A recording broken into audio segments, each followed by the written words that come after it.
I paid as I could, and for a while all went well. But in time I discovered I could not use my earnings both to live upon and to pay my debts. Creditors began to pursue me to pay for my extravagant purchases, and my life became miserable. I borrowed from my friends, but could not repay them either. Things went from bad to worse.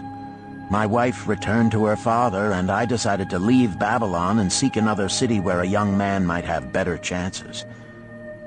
For 2 years I had a restless and unsuccessful life working for caravan traders.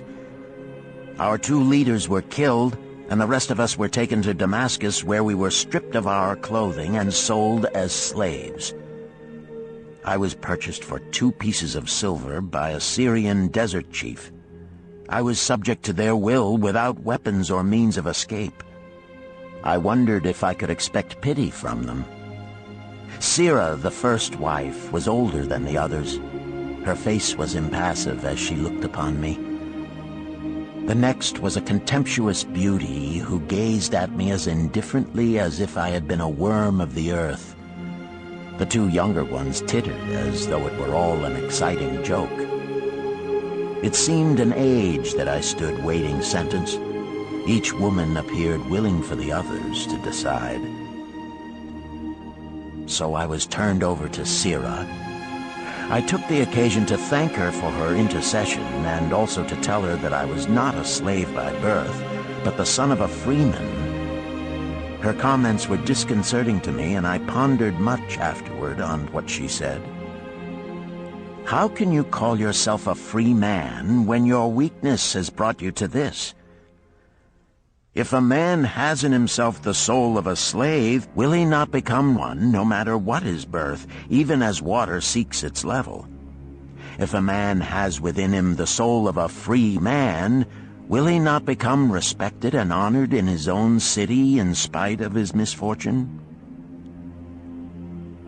For over a year I was a slave and lived with the slaves, but I could not become as one of them.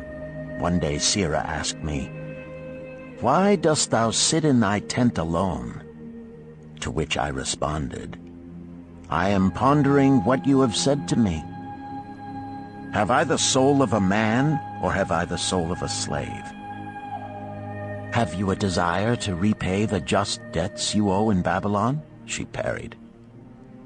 "If thou contentedly let the years slip by and make no effort to repay, then thou hast but the contemptible soul of a slave.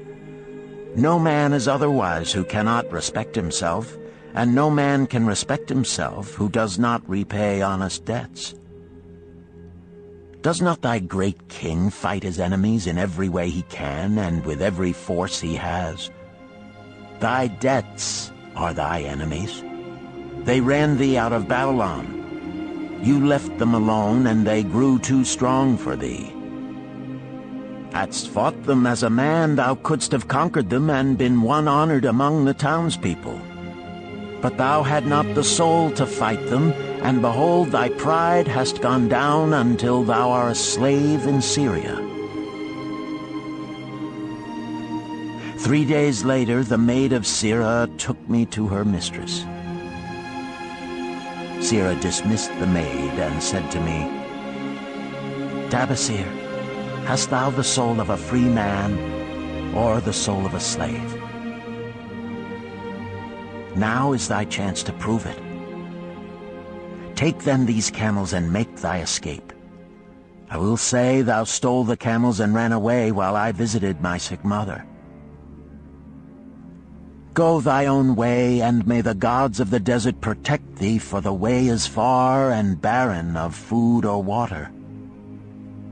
I needed no further urging, but thanked her warmly and was away into the night.